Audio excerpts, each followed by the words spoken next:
The Jon Spencer Blues Explosion is unhinged punk blues that, like a lot of great rock, exists somewhere on like the funny to sexy axis.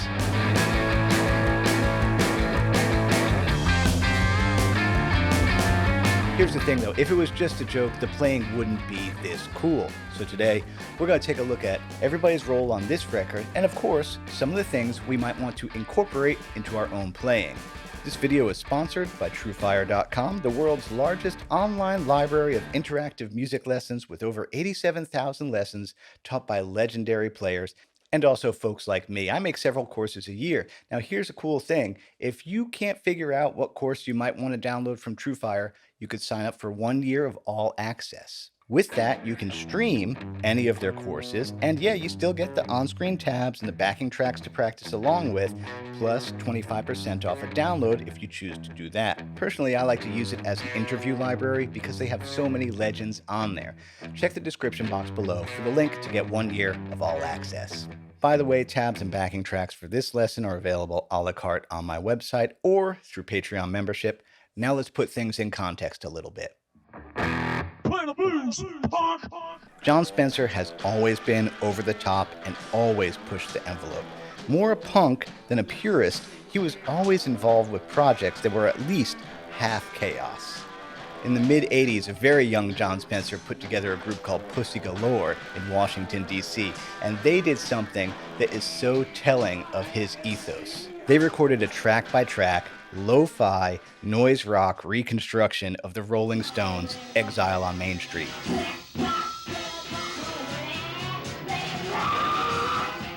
Now, just a little bit later, he relocated to New York City, and with the similarly fearless Christina Martinez, they formed Boss Hog. In fact, their partnership goes beyond music. They're a noise rock power couple.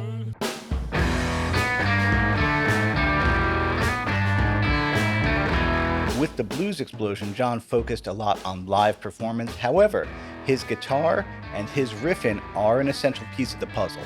Mostly, you'll see him with his Zimgar EJ2, which is really just a rebranded Teisco EJ2. He had the headstock cut to make it less familiar. Those are gold foil pickups in there that have been rewound a handful of times by now. By the way, there are basically two main types of gold foils, the Teisco kind that tend to be brighter, and then the de-Armand kind, they're a little bit honkier, kind of closer to a P90. In the 90s era, he would run that guitar into a Sun Alpha 2x12 or a handful of other possible amps. Now, sometimes I hear fuzz. It could be a fuzz face. I'm actually going to use a Rat today, and the other important thing is drop D tuning.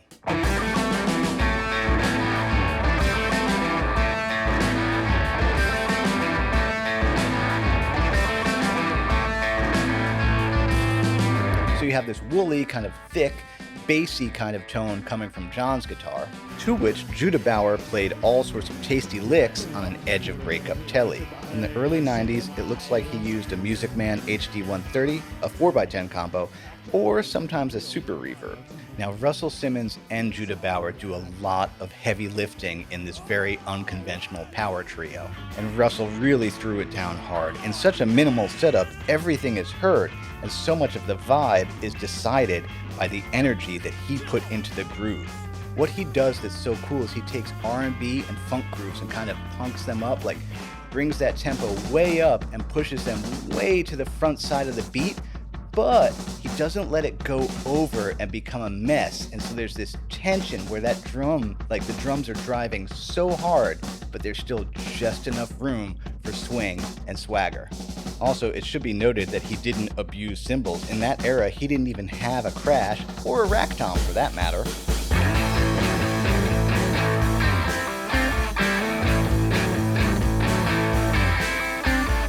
There's a couple of music theory vocabulary words for today. The first one is syncopation. All that means is that you have the downbeats, 1, 2, 3, and 4, and the riffs and the grooves. Sure, they're happening in there, but there's also parts of them that are accented on the upside of the beat.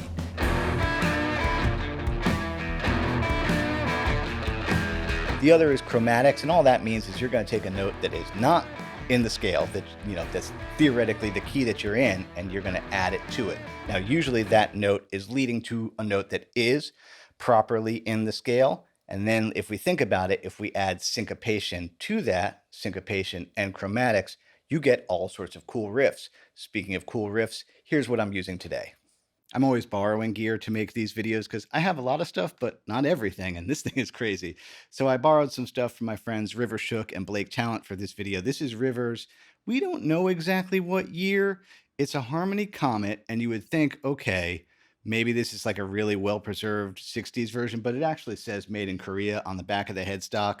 So I don't know, maybe 90s? It's just, yeah, it has the gold foil pickups. Not exactly the right kind of gold foil pickups. It has, you know, I think they call these ones like the mustache, which I think is a little bit different than the Teisco gold foils. But again, close enough for what we're doing today. Pedal wise, I borrowed Blake's, was this the JHS Pack Rat for some of the fuzz stuff? Because I was gonna use my fuzz face, but actually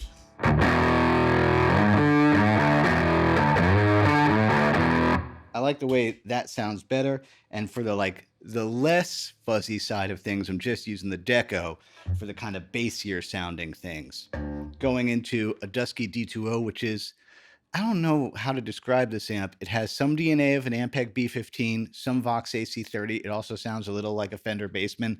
So it's just a very versatile amp for trying to get sounds. So as stated earlier, this is in drop D tuning. I set it up with 11s for today because it's a short scale guitar to kind of hold it together, because yeah, it doesn't want to be super in tune or intonated. Like if you hit it hard, it might not do what you want it to do. Let's start with Bellbottoms, which has like that little, which is very, you know, gospel kind of, you know, bass line. Again, I will point out the syncopation there.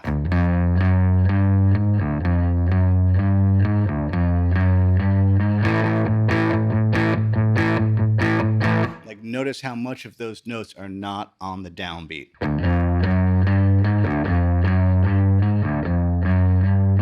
Now let's go in order on the record. I think next up is Ditch. So yeah, I am going to put the Rat on. And this is interesting because it's an A blues lick, but you know, the A is over there. So that you're going to see that like it messes with your head when you're in drop D tuning, that like you want to go to there, but the riff is over there.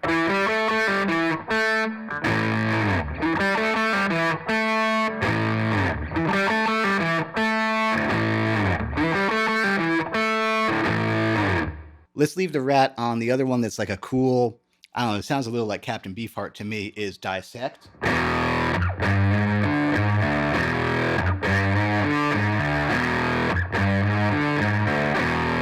And that's cool. What's going on there? So that's the E over here. And let's see, that's a D. Oh, that's like the flat third to the major third.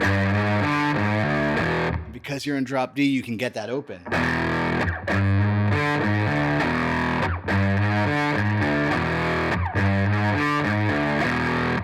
Now the really weird part is what happens next, that little kind of, that thing. What is going on there? So he's just doing a, so that's like major,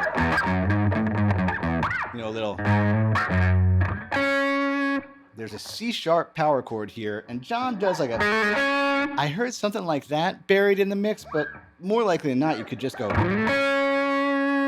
So I'm actually hitting those two like it's an A chord. That's a cool turnaround. Yeah, that thing of taking blues and using it in a slightly chaotic and unhinged way. Is there anything else? Oh, Blues Explosion Man has this tone also, the kind of fuzzed out tone though.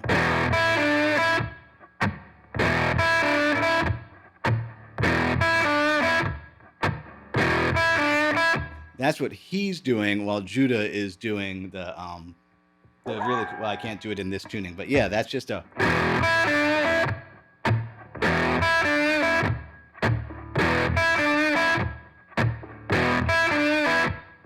I think the other one I played through today was Brenda.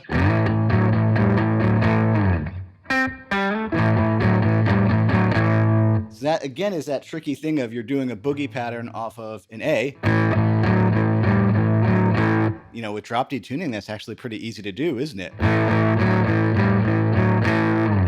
And then, you know, you're just trying to go to to do that. But because you're getting back around to there, I don't know, I couldn't find many clips of them playing this one live. That's how you would have to do it, flat across. Come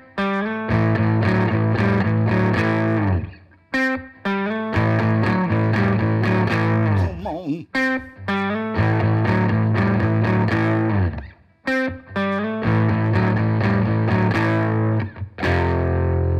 And that's really ominous because you're kind of in a major key on A, dropping down to the F. Brenda.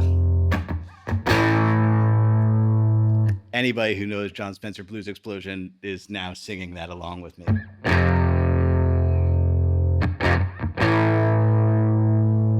Right? Such fun stuff. Did I get everybody? For the Judah Bauer stuff, here's what we got. This is my, what is this? CIJ, crafted in Japan. Tele, that's factory Bigsby. Tom Brantley pickups. Now I'm using an attenuator between the Dusky D2O and that Mojo Tone cab with the Jensen Mod 50 speaker. Oh, there we go. To get that kind of Fendery thing, the D2O is an interesting amp. It's kind of a Bassman. It's kind of an Ampeg B15. It also has a little bit of Vox AC30 to it. It's just a good sounding amp. I am using the Deco just as kind of compression. You know, not that different. Just kind of, the Deco in that mode just kind of tames a little bit of the high-end spikes, which is, I don't know, tends to sound good. Now, let's start with Bellbottoms, which is already, as discussed, cool and syncopated with that cool little chromatic thing there. So you get a double stop bend. And then the other thing about Judah, if you watch him play this, he kind of never stops moving, kind of like a funk guitar player.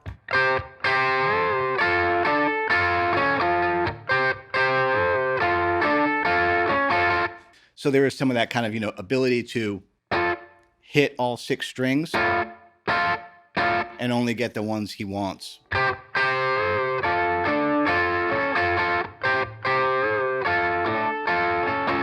When it goes to the kind of turnaround chord, the A, I don't think he hits this note. I think he does like the kind of reduced voicing. Gotta point out that's Bo Diddley, but slowed down. And then it comes around again. The only other lick is there's like a,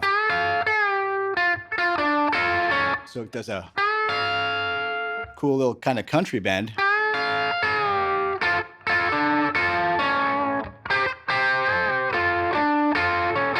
And then the only other part I transcribed was the cool little droney thing.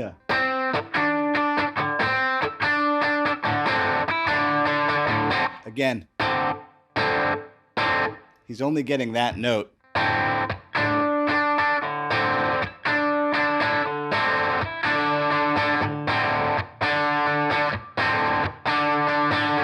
Cool. Let's look at Brenda. You know, the little pieces that I grabbed for, you know, the purposes of, I guess I just like to point out things I'm like, that's interesting. That's interesting. That's a cool riff. That's a cool riff is kind of the, you know, this isn't really a guitar lesson for how to play the whole song. Sorry. So Brenda is kind of neat because down below, John's doing that, like that very boogie pattern. And then on top, that's kind of implying, I don't even know, like an A minor to a D minor back to an A minor.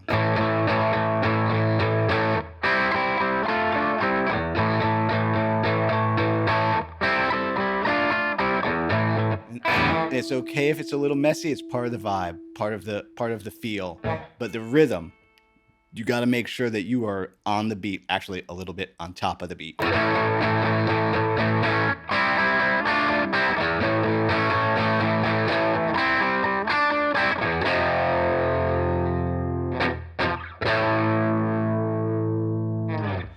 Ditch might be my favorite little Judah Bauer riff on that record. It's not as easy as it seems.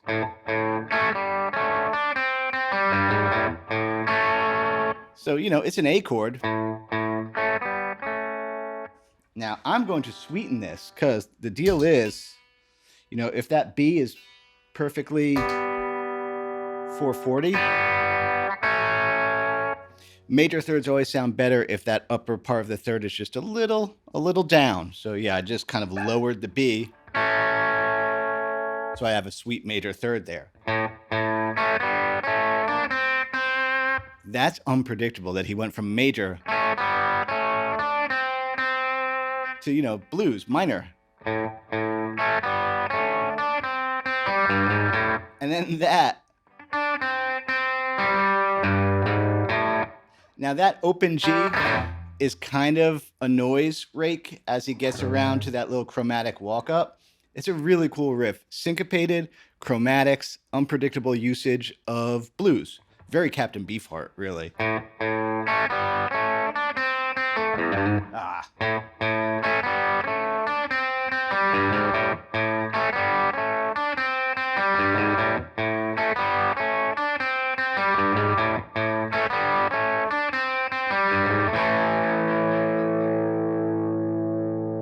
Now, speaking of Captain Beefheart, let's take a look at Dissect. I'll bring that B back up.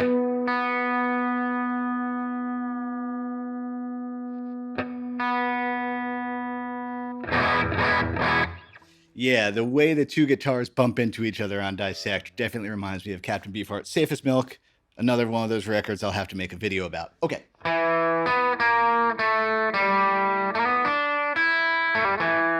That's what Judah's doing. You know, it's chromatic blues. There's nothing really that wild about that. There's not really a downbeat. He's just...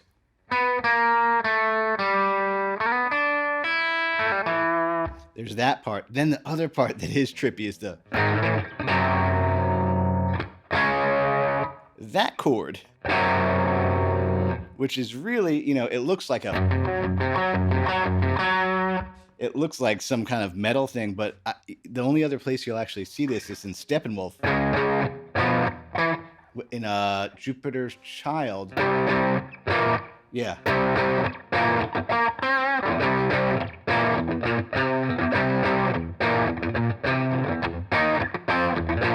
Because what that really is, it's a G sharp 7,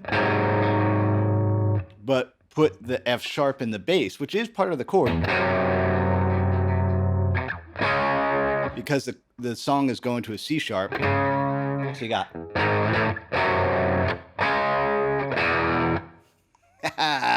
That's cool. Did I get all the ones that I meant to talk about? Oh, the other one, Blues Explosion Man or Blues X-Man, has a really leaning heavily on the chromatic thing happening.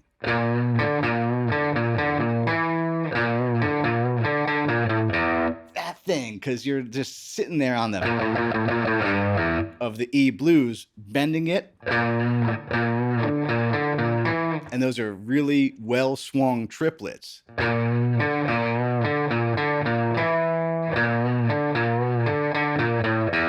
Not as easy as it seems to really swing that.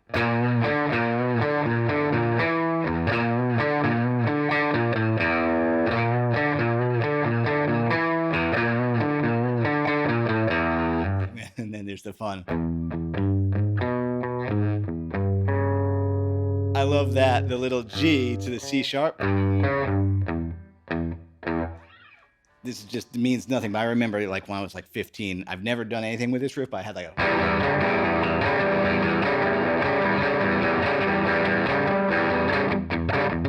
It reminds me of that. That is a cool little dumb riff that I made up way back then.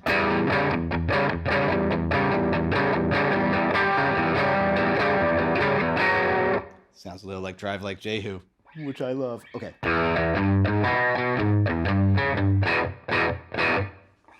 To sum it all up, I kind of put Jon Spencer Blues Explosion in that special place of artists who took the blues and did their own kind of funky thing with it. Captain Beefheart, Tom Waits. I guess you could even say The Doors. Morphine, who I did a video about, I don't know, last month. And actually, a little bit later, I would even loop in the Yeah, Yeah, Yeahs. They would be a cool one to unpack because they did a similar garage punk blues thing. All those artists are not pure blues. Some of them are a little funny, some of them are a little sexy, some of them are a little chaotic. And that element of chaos is something I always look for in music. Like, I never like to feel too safe. I always like to be challenged just a little bit. Hey, if you enjoyed this video, please like, subscribe, and share. That costs you nothing and helps me out a lot when people do that. One more time, how my business works.